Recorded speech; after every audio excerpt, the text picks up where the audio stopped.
All right. So last time we were here, we left off talking about this concept of weed as being, I really hope that me recording this doesn't really make anything invisible or impossible to see. Last time we talked about this concept of cannabis and trafficking and how we've seen a decrease in the availability of, or a decrease in the prevalence of cartels growing weed in favor of an increase in the prevalence of cartels growing opium. And of course, this contributes to people being like, well, cartels are growing opium. Like, we need to further restrict the import of heroin and opium and opioids in general. And this misses the point that if you make something legal to access, then the cartels no longer need to supply it. So this is just one of those things where if you have a market for illegal things or things that have been made illegal, there's going to be a group that takes up the production of that thing, right? As long as it's within reason. Or just like, actually, no, overall, you can find dead bodies on Agora. Like, there are plenty of websites where you can buy literally anything that you want. And drugs are no exception. But I want to talk real quick about incarceration with weed. And this is something we're going to come back to in greater detail very soon. We're going to have a pretty big unit on incarceration and on race and incarceration, etc. But weed in particular is a really important one here. I want to point out that as of a couple of years ago, about half of drug arrests were for weed, and drug busts are for weed. But the vast majority of people that are incarcerated for drug offenses are on nonviolent drug crimes, and a huge percentage of them are in on possession. Now, this is really significant, right? Because weed is a super widely consumed drug, which means that it's extremely easy to arrest people for possessing and using weed. And you might wonder, okay, like, why is that relevant here? I swear this shirt looks like I have baby puke on it. It's just bleach. I know I've said that before, but like, it's just bleach. So you might be wondering, like, why is this relevant in the first place? Like, yes, we could arrest more people for weed, but why does that matter? And the answer is this.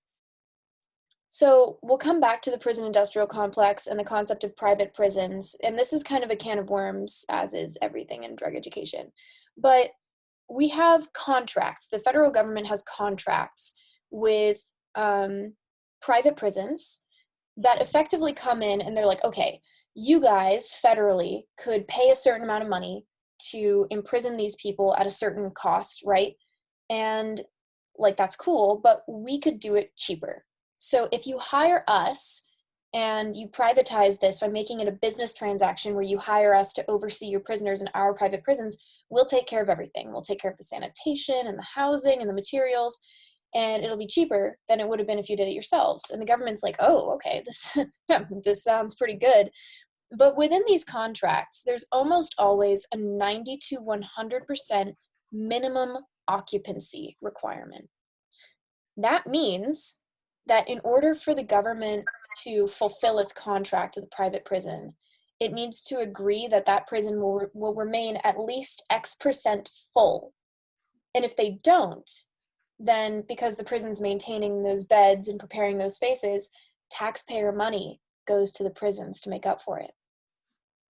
So this creates a pretty fat incentive, right? Like, you have a prison, a privately owned prison, where in order for the government to fulfill its contract, it needs to be at least like 90 or 92% full. So therefore, law enforcement officers are incentivized. Please make sure to mute yourself if you just come in. Otherwise, I'm going to have to do it for you. Thanks. Law enforcement officers are incentivized now to fill these prisons, right? They're like, oh shit, we need to have a certain number of people in here. So this starts this trend of arresting by the numbers. And what is the easiest thing to arrest people for? Possession of drugs. It is the easiest. There's jaywalking and there's like fine evasion, and those things are used too to arrest by the numbers. Law enforcement officers fill quotas with their work. I mean, like, I should call them pigs, but I'm being polite here. They fill quotas with their work. And drug possession has led to this whole slew of things, including something called asset forfeiture. Now, by a show of weird cartoonized thumbs, how many of you are familiar with the concept of asset forfeiture? Okay. So for those of you that are not, asset forfeiture is basically materials that are affiliated with a crime can be seized by law enforcement and auctioned. And the profits from those auctions can actually be utilized to fund the department and are also sent to the government, which then is like, good job, here's some more funding for your department. Civil asset forfeiture. I feel like we need a thumbs down. Yes, I agree.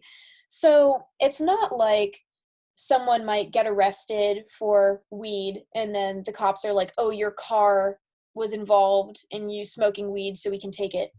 But what can and does happen is if someone is moving large quantities of weed, for instance, or they're storing it in a house, then those things can be considered to be a party to the crime. And the prevalence of this is a little bit like all over the map. Like in some cases, cops will engage in asset forfeiture, in some cases they won't. But regardless of the situation, the fact that civil asset forfeiture is on the table indicates, again, that arresting people is incentivized. This is a thing that is profitable for prisons because your tax money goes to private prisons if they're not as full as they are supposed to be given their contract. And your property, if you're arrested on a major drug crime, for instance, could be seized and then auctioned by the cops and then used to fund their department. So this is a cycle where, like, it becomes a hunt, it becomes a chase. And who is the brunt of that chase? Let us ask ourselves. In 2018, police seized more property in civil forfeitures than were lost in burglaries. The cops stole more than the robbers. Wow, Shark, that is a really, really powerful fact. Oh my God. So let's look at who gets the brunt of this process, right? And this isn't even just about asset forfeiture. This is about who is targeted. Again, we're going to come way back to this in greater detail, but do you really think that this chart is a phenomenon? Is this a coincidence? Is there any way that this is a coincidence? Is there any way that this is a coincidence? Possession of weed has been one of the most racially stratified arrests ever. Like, this is the thing that is allowing police departments to discriminate and profile and use probable cause and asset forfeiture in an incredibly racialized way. That's just a taste of what we're going to come back to. There's so much to delve into there. The prison industrial complex is a can of worms. Whole Foods uses slave labor. Jeff Bezos should not be a trillionaire, and Whole Foods is owned by Amazon. That's a different tangent. Boy, God, Amazon. So in terms of weed, right, like going back to weed, avoid buying synthetic cannabis if possible is my recommendation. Some people just really want to do synthetic cannabis or spice. That's up to you, but you should be aware of the fact that it does inherently hold a much higher risk of potentially very serious health side effects than regular weed. So keep that in mind. We've actually seen a drastic increase in the prevalence of spice recently. Spice is, once again, a liquid material that is a research chemical that's meant to mimic the effects of THC that's sprayed onto potpourri or plant matter. So if your weed looks a little different than usual, or it's coming in this really crumbly form, it's not a guarantee that it's spice, you know, but it is a good cause for taking a small hit just to test it out if that's the route you're going to go, because unfortunately we don't have test kits for identifying synthetics at this point in time. But if you go on drugs data, you'll see any of the crazy, if it has like a little picture of weed and it says like Fubinaca at the end in all caps, that's an indicator of a synthetic cannabinoid. You have to win a separate civil case proving that you didn't get the asset in question by criminal activity, and proving a negative is the devil. Yeah, good point. How do you know if it's synthetic? Do they have to say so on labels or packaging?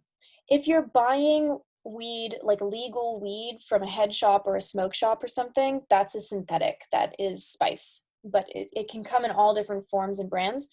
What I'm really referring to here is if you're buying illicitly, if you're in a state where you can't get medical or recreational weed and you're buying from a dealer, we've seen an uptick recently in people that have bought synthetics by accident, and we've actually had a couple of really serious medical incidents in Florida recently.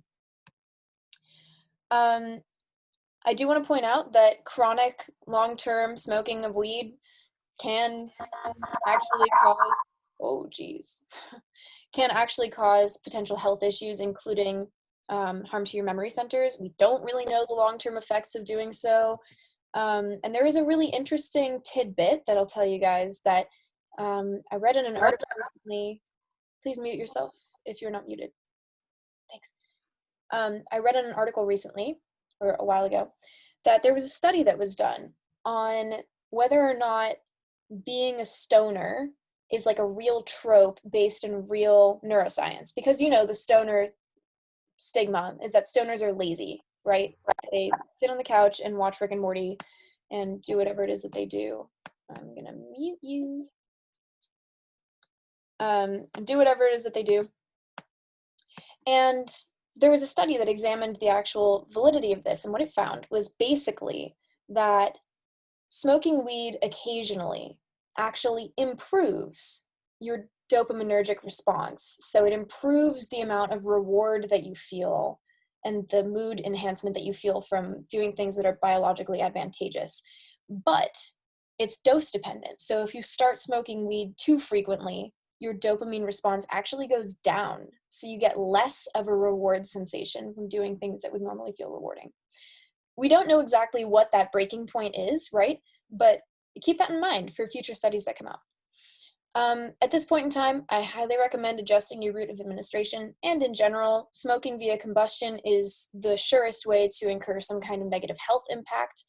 And check your privilege. If you are smoking weed and a white person, you should be very cognizant of the fact that you being able to smoke weed right now without fear is the product of generations of Black and brown folks in the United States smoking weed in terror and being persecuted for it, including to this day, when there are so many incarcerated Black and brown people in the US that have basically been paying this enormous price for possibly decades, while now a lot of white business owners are rising up now that the government's like, okay, you can do this thing, and taking advantage of it. And there are no reparations for people that have been imprisoned for this. So check your privilege. If you can smoke weed without fear and you're white, you have a right, or you have a responsibility to do research and understand why that is.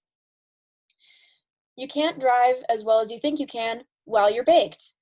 There's science behind this. I have met so many people that have taken a bong rip and been like, watch me drive, bro. It's like Mario Kart out there, bro.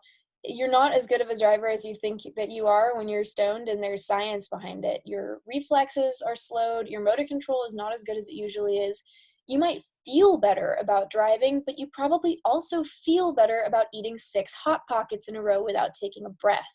So don't try and drive while you're super baked just because it feels better. It's like scientifically, it's actually not the way you think it is. If you smoke weed every single day, all day, your brain chemistry is probably a little different, but like, just saying. And be aware of mental health and the fact that mood disorders and psychotic disorders may be exacerbated by smoking weed. Why is the driving myth so ingrained? You know, I would say probably because people tend to just like feel really good about the fact that they're not driving the way that they would if they're driving drunk. I think that that's an easy comparison to make, is like usually when you're under the influence of something, you feel pretty clearly like intoxicated, I shouldn't drive type deal, although that doesn't stop a lot of people, obviously. But when you're baked, it often just doesn't feel like that big of a deal. You just feel like a softened version of yourself. All right. Now let's move on to medications and see if I remember this as I present it. So this is an area that we're kind of going to dabble in a little bit, but it's not the main focus of the course. However, so many people in the United States are on these medications that I think it's really important to have a basic understanding of how they work. What are the 2 major cannabinoid receptors? This is easier than you might think, but can anyone remember the 2 major receptors, or where each of them are located / what they do? I know it's been a minute.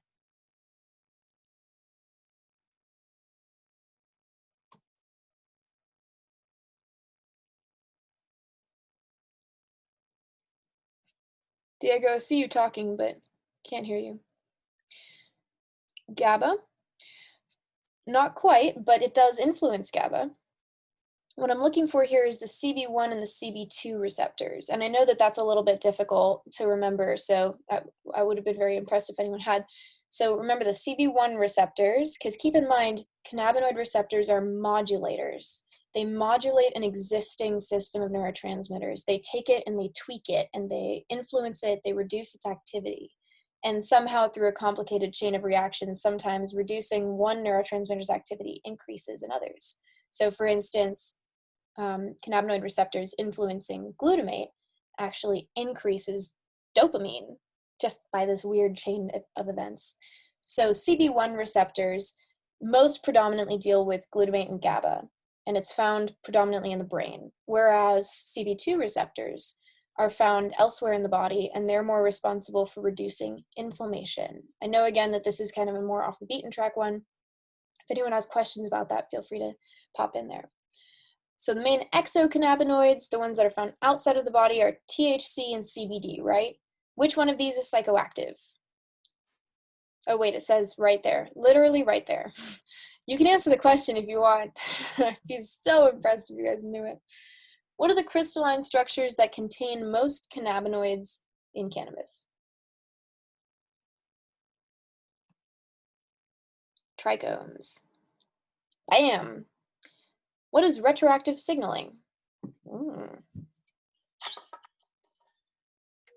Isn't that when like the receptors send signals back up to like the presynaptic neurons to send more stuff to like counter it?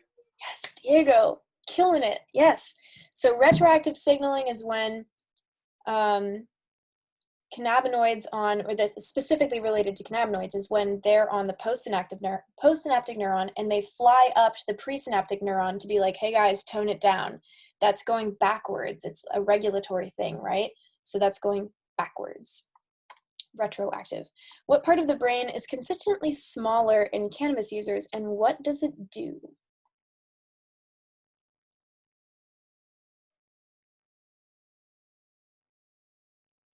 The hippocampus? Yes, Diego, killing it. And what does the hippocampus do? Memory, white brain matter. Yes, wow, very impressed, wow. And we already went over this. THC is psychoactive, CBD is not. What's that? Diego, you can't answer because you're too good at this. Keef, yes. Sifted cannabis powder or just the trichomes themselves. What is this? Someone says butter. And like, yeah, that is how you spell BUDDER, which I think is so funny. That is a dab. This is wax or concentrates. And then what's this?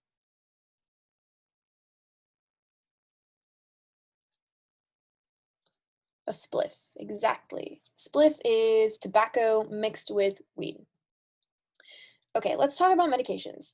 So just to get some definitions and terms out of the way, a psychotropic medication is a chemical substance that changes brain function and results in changes in perception, mood, consciousness, or behavior. Now, I want to point out that the only difference between a psychotropic medication and a psychoactive drug is the fact that it has the word medication after it. This is the same exact definition as a drug, as a psychoactive drug. The only difference is the context that it's being used in when we refer to it. So for instance, an SSRI, if we didn't discover some kind of a medical use for it, would be considered a psychoactive, but in kind of a strange way because it takes time to do its thing and it doesn't feel like a high. So these definitions get a little bit gray area sometimes. Now, big pharma is a concept that we're going to come back to and talk about with more detail. A lot of people are extremely mistrusting of the pharmaceutical industry. There's a reason for it. Diego, I'm glad that you're enjoying this content. So let's take a look at the major kinds of medications. And we're going to divide these into three categories. The first being anesthetics, which are basically sedatives, analgesics, which are for pain relief specifically, and then mental health, which are for mental health, aptly named. I love cyanide and happiness. Man, me too. So anesthetics are the sedatives here. They are intended to knock you out. Can anyone think of which neurotransmitters a drug that's intended to knock you out might act on? As an agonist, as an antagonist? Any thoughts on which neurotransmitters this might be? Guesses are fine.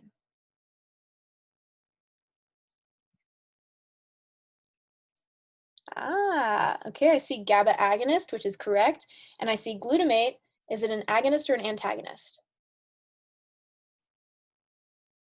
Excellent. Nice. Nice. Yes, I love this. Okay, great. So we're going to see glutamate antagonism and GABA agonism. And remember, which drug category is classified as an NMDA receptor antagonist, a glutamate antagonist? What category of drugs would this be?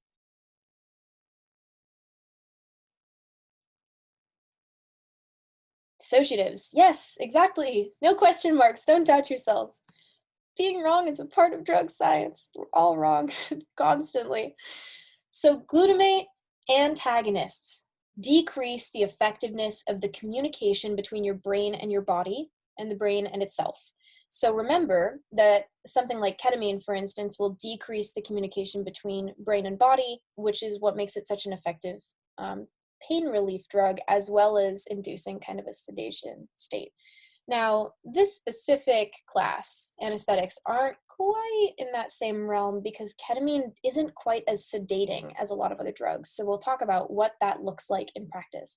And then there are GABA agonists within this category. And remember, GABA agonists are depressants. And I'm sure that all of us are familiar with the fact that depressants make you tired. They really knock you out in a lot of cases. Now, the next one we'll look at is analgesics, which are pain relief. So for instance, NSAIDs like ibuprofen and naproxen, Aleve, and what is the brand name for ibuprofen? I don't even remember, are pain relievers, right? And this often acts on opioid receptors and reduces inflammation response. Motrin is ibuprofen. Wow, I don't even remember that. That doesn't even ring a bell to me. I just call it ibuprofen. So these things are suppressing pain signals. The entire point here is to make your body not receive those signals that would otherwise be like, hey, your leg has an arrow through it. Because I guess we're in 19th century England. I think Advil, yeah, okay, totally Advil, of course.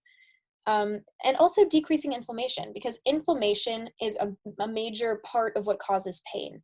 This is part of why when you have like a big swelling bruise on your head, please mute yourself if you just came in. If you have a big swelling bruise on your head, that's why you put an ice pack on it, to reduce the inflammation, to reduce the blood flow to the area, to reduce that pain signaling that makes your body feel uncomfortable. And then there are mental health medications, which is what we're going to spend most of our time talking about. Antidepressants are probably the most controversial drug that we'll go over today. And we're going to look at a little bit of the statistical backing behind them, get some real numbers here. Now, antidepressants can often be stimulating, and most of the time, the classic antidepressants will act on serotonin, right? They'll be serotonin agonists, but not all of them. There's a whole range of antidepressant effects that can take place. Then there are anxiolytics, which reduce symptoms of anxiety. And there are many ways that this can happen, but oftentimes anxiolytics are also sedating. So this falls under the category of anesthetics in some cases, but mostly not. And then there are anticonvulsants, which reduce activity in the brain to prevent things like seizures, because a seizure is an excessive amount of electrical energy going through the brain. And so you're kind of seeing a little bit of crossover here in anxiolytics and anticonvulsants, because remember, anxiety is caused oftentimes by spikes of activity in the brain, rumination that is caused by overactivity. So we can see how there'd be some overlap here, right? And oftentimes anticonvulsants will act on GABA. So this will reduce the amount of signaling in the brain and bring on a sense of calm. And this is, again, a similar mechanism. Then there are antipsychotics. And antipsychotics are a little bit more complicated. But generally the goal is to reduce dopamine levels. So I think you guys might remember that in the past we talked about Parkinson's, and how Parkinson's is thought to be the result of too little dopamine function in the brain. And something like schizophrenia might be thought to be the result of too much dopamine activity in the brain. So the goal of antipsychotics is to reduce dopamine levels, to reduce that activity so that the likelihood of psychotic symptoms is decreased. And part of the problem with this is that dopamine is involved in a lot of really essential activities, right? Like, again, mood and reward and motor control. So if you reduce the activity of dopamine, even if it's a really critical response as treatment, a lot of people are very unhappy with the results of antipsychotics because they feel kind of numbed and apathetic in a lot of ways. And this is something that not everyone experiences, but it's something that is a major side effect that's often complained about. Here's a really important piece of information in this lecture today, and something that you all can apply to a lot of different things. So if you're sleeping right now or drooling and eating it, pay attention. A half-life is the amount of time that it takes for the concentration of a drug in the body to be half of the starting dose. So for instance, if the half-life of your medication is 22 hours, that means that after 22 hours, half of your dose has been eliminated from your body. Now, most of the time, people will, for instance, prepare to do Molly if they're on SSRIs by not taking their medication that morning or not taking it the day before because they're like, oh, it's a 12-hour half-life. I'll just wait one day. It'll be out of my system and I can roll. But that's not quite how it works. On average, it takes approximately 5 half-lives. Again, this is 10, look at one of them, 5 half-lives for a drug to be completely eliminated from the system. This means that if you're on a drug with a 24-hour half-life, you need to wait 5 days before doing any substance that could have an interaction with that drug. And this is a problem because a lot of the medications that people are on that are on a consistent basis, if you skip it for that number of days, you could have some pretty serious physical or psychological health impacts. So the short of it is you can't really win with some medications if you're trying to do other drugs. And you should always check your interactions, but more importantly, check your half-lives, especially something like an MAOI, for instance, and we'll come back to that a little bit later. MAOIs have kind of a wonky thing with half-lives that make it so you need to wait 2 full weeks instead of just a couple days. So a big question that I get asked a lot of the time is, why, if these drugs within a certain category, for instance, this looks like SSRIs, why are there so many different kinds if they all do the same general thing? If they're a selective serotonin reuptake inhibitor, like why do we have so many to choose from? And the answer is partly half-lives. A drug with a longer half-life is going to be easier to wean off of than a drug with a shorter half-life. So this means that it kind of depends on how you want to be doing this, right? So something like fluoxetine, which is Prozac, has a really long half-life. And for that reason, it's considered to be one of the easier SSRIs to wean off of. But there are all other things that have to be taken into consideration here, like whether or not this person is elderly, the dosage that they want to be taking, interactions with other drugs, because even though they do relatively similar things, they might have slightly different mechanisms of actions. And this is important for a lot of psychiatrists to keep in mind while they're choosing a specific SSRI that's right for someone based on their context. So make sure that you look at all of them if you're choosing one, but defer to your doctor. Reddit will not tell you as effectively as your doctor can, and no one person has the same brain chemistry as their homie who loves Lexapro, so I should try out Lexapro. It doesn't really work like that. Here's a little tidbit though. So I don't know if many of you are aware of this actually, but the process that goes into naming a psychotropic medication or a prescription drug is actually really intensive. There are often thousands of different names that are gone through by a committee, sometimes over the course of like a year, that are chewed on and discussed in terms of which one will fit the drug most. But there's a whole psychological process behind this, right? So for instance, Prozac, there's a lot of like subconscious meaning in the words that are chosen. Like they're chosen with intention. These are not random words. The Greek and Latin roots that you may or may not have learned in 5th grade are all taken into consideration here. So they're meant to elicit a certain sensation. And I think the most interesting one is Xanax. We'll get there in a second. Then there's Celexa, which makes you feel kind of like sparkly fantasy time. And sometimes these associations are really subconscious, which is why they have a whole team of psychologists that are like, how can we get into the subconscious sensations that are elicited by these words and work with them? Valium, similar to valiant, and the word, or the prefix val has feelings of like value and valor. All of these things are considered. And then there's Xanax. And Xanax sounds like zen, right? Like the z sound is zen, and like the z associated with sleep, but it's also a palindrome. And a palindrome is balanced, right? It's balanced on both ends. And X's are the most balanced letters. And all of this might seem like I'm pulling it directly out of my asshole, but these are real things that are discussed in the process of naming these drugs. This is an actual science. So something that's fun to think about. The V, the X, the Y are often used because they elicit the sensation of scientific value. So next time you're looking at different prescriptions, just take a second to like look at the V's, the X's, the Y's, and think about why those might have been chosen. Then there are some really weird drugs where you're like, why would you choose that? That just sounds stupid, but I can't think of them. Prozac was the best, but made me hyper and I couldn't sleep. So SSRIs are incredibly widely prescribed. I think some insanely high number of people are currently prescribed SSRIs. I don't remember what the number is, but it's really, really high. This is the most popularly prescribed medications in a lot of countries. So some of the side effects, or some of the things that SSRIs are used to treat, obviously they're known for treating depression, right? But they can also be used to treat anxiety and OCD in a lot of cases, and bulimia, and they're obviously mainly acting on serotonin. And some of the effects of them can be sex drive goes way down, emotional numbness a lot of the time is a really big problem for some people, decreased bone density, anxiety, weight gain, being sensitive to light, and mania. And this is what Laurie mentioned in the chat, was being hyper, is it can induce feelings of mania, even if it's not a manic episode, just feelings of mania or stimulation. So this whole thing about libido is actually pretty serious. Like, this has caused a lot of people's marriages to have really serious issues because sex drive just plummets.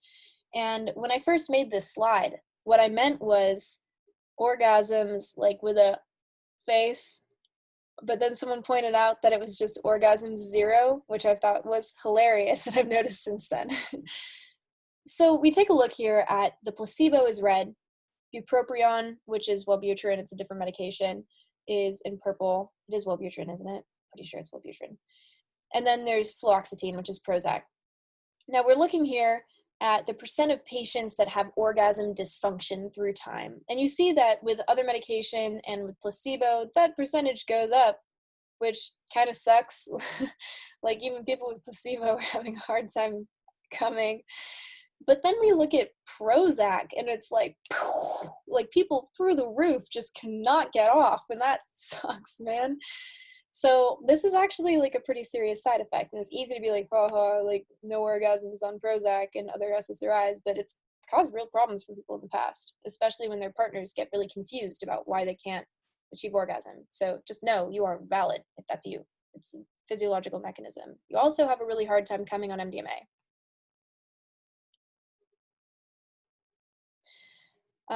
So yeah, just reading the comments, not gonna read that one out loud. So we've already looked over this. I'll just do a quick pass over it though, is that SSRIs work by jamming themselves in the transporter. Now remember, this transporter usually has a little vacuum over it. It's there to suck up the excess serotonin after it's done its thing and repackage it into cute little gift baskets and then use it again in the future. But when we plug an SSRI in there, all of these serotonin neurotransmitters just float around in the synapse, and then they can bind repeatedly. So it's, again, as I've said before, more bang for your buck. Oh, there's the vacuum, our favorite. Now, some reasons that SSRIs might work in the first place, because we still don't really fully actually know why SSRIs are effective, and spoiler alert, they're actually not that effective.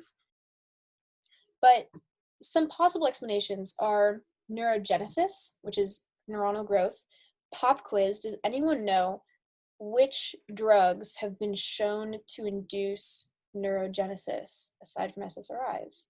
I'll give you a hint. There are 3 major ones that I'm thinking of right now, even though there are more. 3 major drugs that have been shown to stimulate neuron growth. Anyone know what they are? LSD. LSD?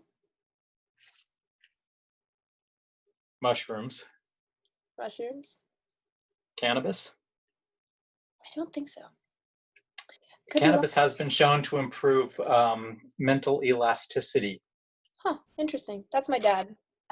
at least in mice. So I liken myself to a big mouse. Oh my God. That's my dad. And then the last one that I was thinking of is actually ketamine. So neurogenesis is something that we've been exploring very in depth recently as being a potential real root of why antidepressant effects occur in various drugs in the first place, right? It's not necessarily that the drugs are altering our brain chemistries temporarily in such a way that we feel better and do better, but growing new neurons allows you to have more robust systems with which you can problem solve and identify issues and handle conflict and make you more receptive to change around you. And that's part of the reason that microdosing on psychedelics is thought to be so effective for memory and productivity, is that as you're slowly but surely growing new neurons, they help you handle problems more effectively. And then there's reducing inflammation. And through time, we do see a reduction of inflammation in SSRIs. And then there's this other complex shit that we're not going to get into called improved G protein functionality. And all this means is that it might help your neurons communicate more effectively within themselves. It kind of oils the gears inside of your neurons in a sciencey way we're not going to get into. So why do SSRIs take so long to kick in? I'm glad you asked, Jay. We're there right now at this second. So one of the reasons that this might be the case is that over time, your reuptake transporters are produced less frequently. And what this means is that these transporters that would normally be sucking up and recycling your serotonin neurons are just like getting made less because your brain doesn't feel like they're as effective. Well, actually, I should elaborate on that. So when you're jamming them up with serotonin really frequently, you're going to have more serotonin doing its thing in the synapse, right? And because of that, your brain is going to be like, okay, well, I guess these transporters aren't as necessary anymore. I guess we can just not make them because they're not doing their jobs. And that might have kind of a natural antidepressant effect on your brain, but it takes a while. That's one theory. Another theory is gradual growth of new neurons. It takes some time for this to happen because SSRIs take about 4 to 6 weeks to really start to work in most people. And then the third thing is that over time, there's less inflammation in your body. And this has actually been shown, inflammation has been shown to be a pretty major indicator of depressive symptoms, surprisingly enough. Inflammation can be caused by a lot of things, actually, especially stress. So that's part of why stress is a major contributor to anxiety and depression. Partly is that inflammation can occur as a result.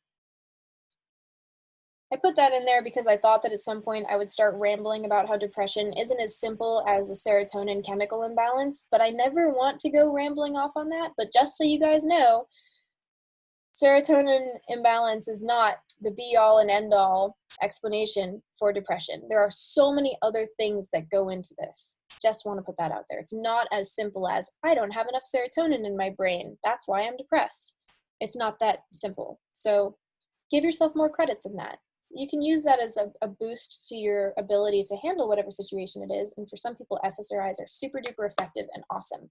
But I also would say that sometimes it's not as simple as like, I'm deficient internally. Like there are complicated things that lead to depression, and it's a very normal experience to feel depressed and a very common mental health condition to have. So let's destigmatize depression. A couple of major interactions with SSRIs. We've talked about serotonin syndrome in the past, and SSRIs oftentimes are not going to be that big of a risk of getting serotonin syndrome, but if you mix them with certain things in high enough amounts, you start treading dangerous waters. So for instance, if you're trying to break through by rolling on like 6 points of Molly and you're gurning your fucking face off, you might get serotonin syndrome. After a certain point, that's a lot of Molly. It's going to overwhelm the SSRIs and do what it wants to do anyway. Then there are things like lithium and DXM and opioids and MAOIs. A lot of sneaky stuff can increase your serotonin at the same time and cause serotonin syndrome, totally inadvertently. And then there are things like NSAIDs, which run the risk of, I'm not actually sure what that's supposed to mean. Can someone please fire me? I think that might mean blood pressure increasing. I should have looked at these slides today.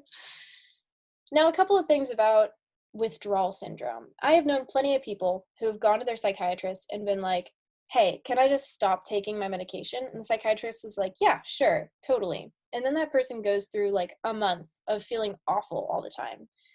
Withdrawals can and do happen from antidepressants. It is just like other substances that change your brain chemistry over time. You become reliant on them to a certain degree. If they have longer half-lives, they're going to be easier to withdraw from. So if that's something you're concerned about, then maybe talk to your prescriber about choosing a medication that has a longer half-life so that the withdrawal process is a little bit easier for you. Now here's a really complicated diagram about why this happens, why withdrawal symptoms happen from SSRIs. So here we have Prozac jamming up the transporter. Follow along, I'm going to try and make this palatable. We have Prozac jamming up the transporter. So because of this, we have a drastically increased amount of serotonin, the sparkly shit, in the synapse. It's binding, it's binding, it's binding. And in response to this, the receptors on the other side are like, whoa, there's a lot of serotonin around. If all of us are out here gobbling it up, then the brain is going to get kind of overloaded right now. So through time, these receptors kind of suck themselves back in. Remember, anyone remember what that's called? Receptor something? When the receptors withdraw back? I know that's kind of an older term.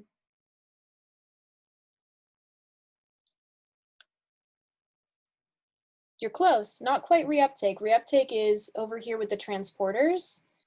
Reuptake is when you suck it back up and repackage it. But when the receptors go back in, when they withdraw, receptor down something. Down regulation. Yes, exactly. Receptor down regulation. So these receptors get sucked back into the postsynaptic neuron so that there are fewer receptors available for serotonin to bind at. This is your brain's self-defense mechanism. Over time, you'll have fewer receptors. But if you take away the antidepressant, you're still going to have a whole bunch of serotonin floating around. I'm sorry, I didn't change the animation fast enough. If you take away the antidepressant, you're going to have less serotonin in the synapse, right? Because all of a sudden it's going to get sucked into the transporter again. Are we following so far? Previously, we'd had the transporter blocked, so all the serotonin was having its convention in the synapse. But when we take that block away, the serotonin can get sucked back in, so there's less of it. Unfortunately, these receptors have already retreated. They're already hiding. So when we take away this SSRI without tapering, we have less serotonin in the synapse and fewer receptors for it to bind at. This means that you're going to feel less of the serotonin effect in your brain for some time. It will induce kind of a depressive state. But then after a while, your brain gets accustomed to it and the receptors return in this cross-searched GIF that took me a really long time to find. Does that make sense to everyone? I'll summarize it because I know that was a little bit complicated and maybe this diagram is unnecessary. So when you've jammed up the transporter, you have a whole bunch of serotonin in the synapse, binding a lot. Your brain is like, oh man, that's a lot of serotonin. So it pulls back its receptors. The serotonin, there's a lot of it, but it can't overload the brain. If you take away that block from the transporter, then the serotonin is getting sucked back in and recycled. So there's less of it available, but you still have fewer receptors than usual, which means you're going to feel less of the serotonin effects than usual for a while. Then eventually the receptors come back out, start feeling normal again. Any questions on that? Okay. So let's chew on some ethics. In the 80s, when Prozac became available in the first place, it was marketed as a wonder drug. That was the phrase that was used for it, was the wonder drug. Prozac was the crown jewel of SSRIs. There was so much marketing around it. There were huge numbers of prescriptions. Everyone wanted to get their hands on this drug that was touted as the miracle pill. Now, the actual studies show it to be medium helpful. It can be moderately helpful for people that have moderate to severe depression. But for people that have not so severe depression or situational depression, it doesn't really do anything. And that's something that we see with a lot of SSRIs actually, is you really have to have a lot. Yeah, if you have moderate to severe depression, it can be really, really helpful. It's mostly the people that don't really have actually very severe depression that start taking it because they want those symptoms to go away, and it doesn't really do much for them. Now, looking at this is really interesting. So an SSRI is a selective serotonin reuptake inhibitor, right? An SNRI, what does the N stand for? Take a guess. Neuron? Not quite, but it's a good guess. Norepinephrine, Danita got it. So serotonin norepinephrine reuptake inhibitor. Now, there have been a lot of studies on this. I think Effexor is one that's really popular right now on SSRIs versus SNRIs, because SSRIs were the gold standard for a long time. But kind of in more recent years, SNRIs have come into the playing field, and SNRIs are serotonin norepinephrine. So based on what we know about serotonin norepinephrine, what might be different about SNRIs versus SSRIs? What do we know about norepinephrine?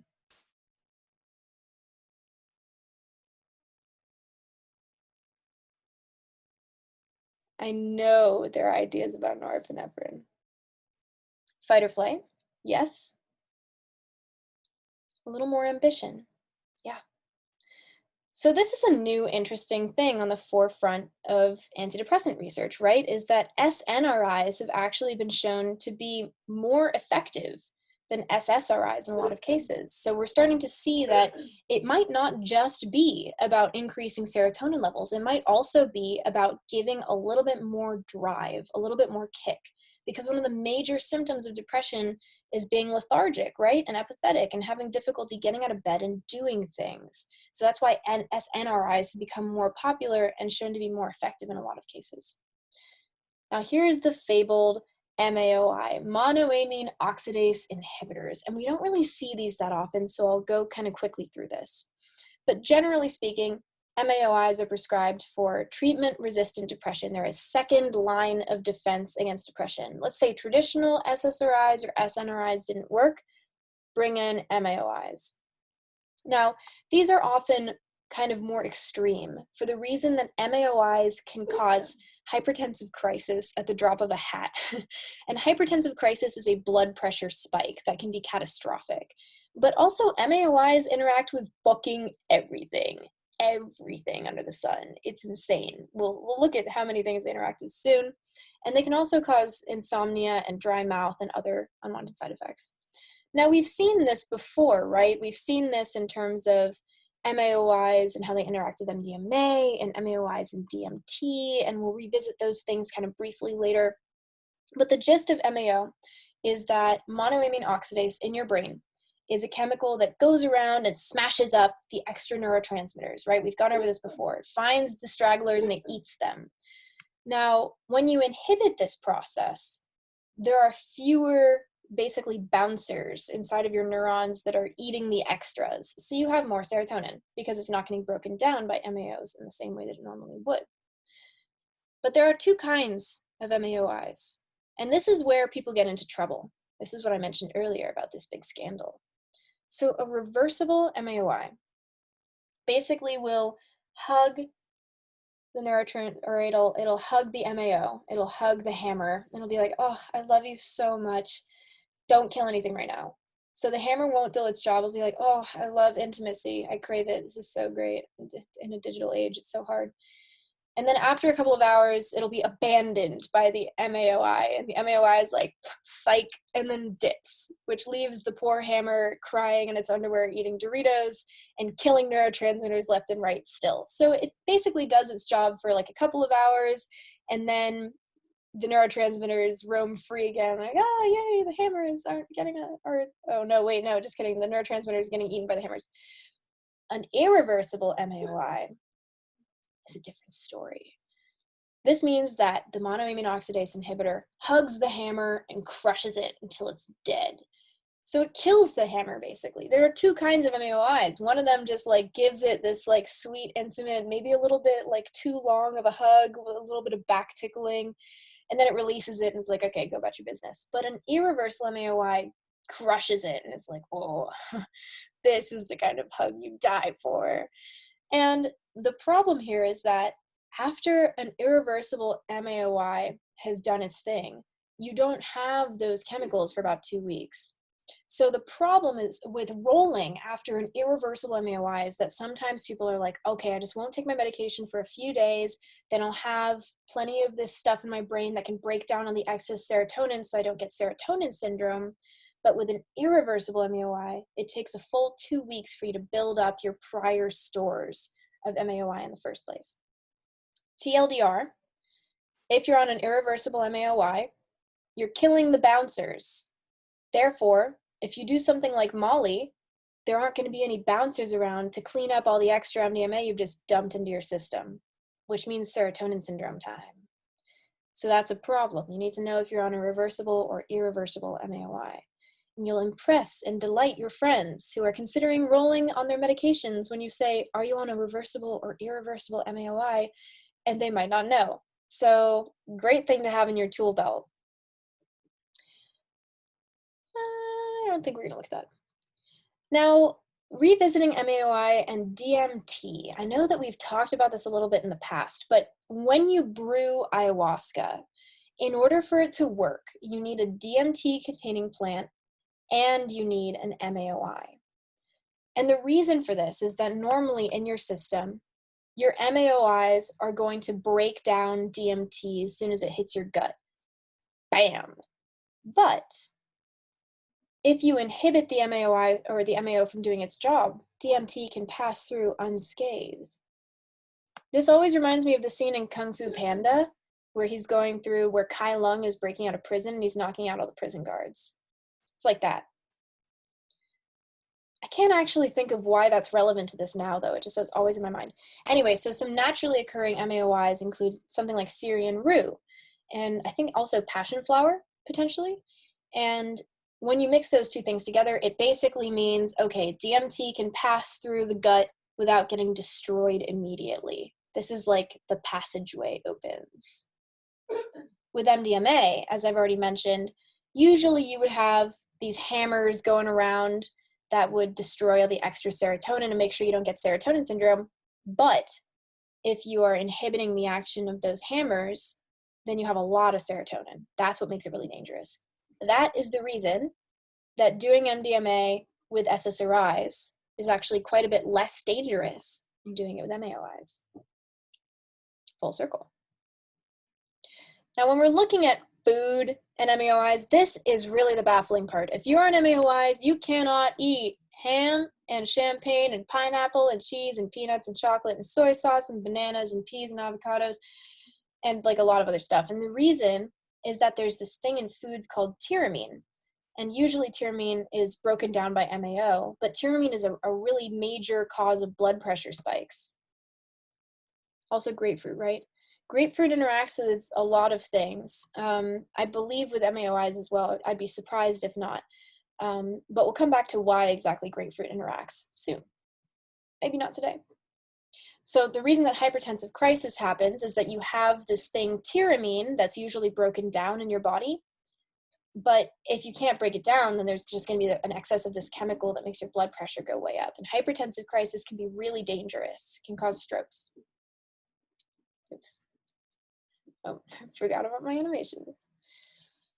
So when we're looking at the numbers here, and this is, I think, maybe the last thing we'll talk about today. When we're looking at the numbers with antidepressants, the vast majority of people who are prescribed antidepressants are white. And we actually see kind of a, not massive, but a definitely noticeable increase in the number of prescriptions of antidepressants as your wealth goes up. Now, there are a lot of social commentary things that I could say about this right now, but I'm not going to, because I think that you can probably think of them yourselves. But I do want to point out this racial disparity. And this is something we're going to come back to and see over and over and over again, especially in prescribing opioids, that the vast majority of doctors and prescribers are white. And there is a massive disparity in prescriptions for mental health medications and pain medications, that there's a huge percentage gap between white people and Black and brown folks that get prescribed these medications, partly because of a deeply ingrained bias among white providers that POC feel less pain. And that's actually been shown in subconscious bias training studies. And we also see a huge disparity between, speaking in classic biological terms, males and females, whatever that means even at this point, in time. I don't mean that like, oh, that sounded like I disagreed with identity politics. What I meant was the binary is false and the line is gray. Anyway, there's a huge disparity in terms of traditional gender identities and like how they're prescribed antidepressant medications, right? Do we have time for this? Sure. And just going a little bit more in depth here, because why not? We have a major difference to make here between traditional or typical antidepressants and atypical antidepressants. Typical antidepressants, the ones that you see most often, act on serotonin. They include SSRIs and tricyclic antidepressants, which we didn't talk about because they've been mostly phased out.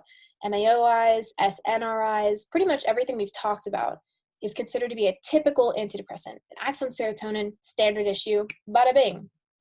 So some examples of this are Prozac and Celexa and Paxil and Lexapro. But an atypical antidepressant are different. They're different class of medications that are also meant for antidepressant purposes, but they're not just about serotonin. They're not just about norepinephrine. So for instance, bupropion or Wellbutrin is an example of an atypical antidepressant. Trazodone, often prescribed off-label for sleep, is an atypical antidepressant, and Remeron or mirtazapine. So when someone says, if you're asking someone, for instance, because you are all very knowledgeable about drugs and want to be harm reductionists in your communities, if they say, I'm going to take Molly, and you say, okay, what medications are you on? And they say, I'm on an antidepressant. And you'll be like, what kind of antidepressant? And they'll be like, I don't know. Here, I think the name is Lipaximanion. And they don't really know the name. The number of times that I've heard people say, like, I don't really know the name of it, they probably don't know what it does. And knowing that it's an antidepressant isn't enough information. This is super important for you to know, ground control, that it's not enough to just ask someone, are you on antidepressants? You need to know what kind of antidepressant they're on, because some of them might have very different chemical interactions than others. And antipsychotics and anticonvulsants may also be used for depression treatment. Yes, a lot of things are used for depression treatment. So just keep that in mind, that if you're asking someone, what medications are you on, they might not actually really know how their medication is working. So you, armed with the infinite knowledge of 1,000 suns, can tell them approximately. Okay, y'all. I'll see you next Tuesday. We'll finish up medications, and then we'll start getting into the actual more social, cultural, scandal type thing, talking about psychedelic culture, and then moving on to governments and control and historical scandals and the pharmaceutical industry, etc. Also, Saturday, thank you, Mark. I sent out an email to everyone that has filled out an interest form for the roundtable on Saturday. If you have not filled out the interest form, you are not on the mailing list. So keep that in mind. And the Zoom link will be the same as the regular one. We're going to go starting at noon Pacific time, 3 p.m. Eastern time, probably for between 1 and 2 hours, depending on how long people want to keep talking. But there have been a lot of really great questions so far, so I hope you come and join us. All right, have a great rest of your night.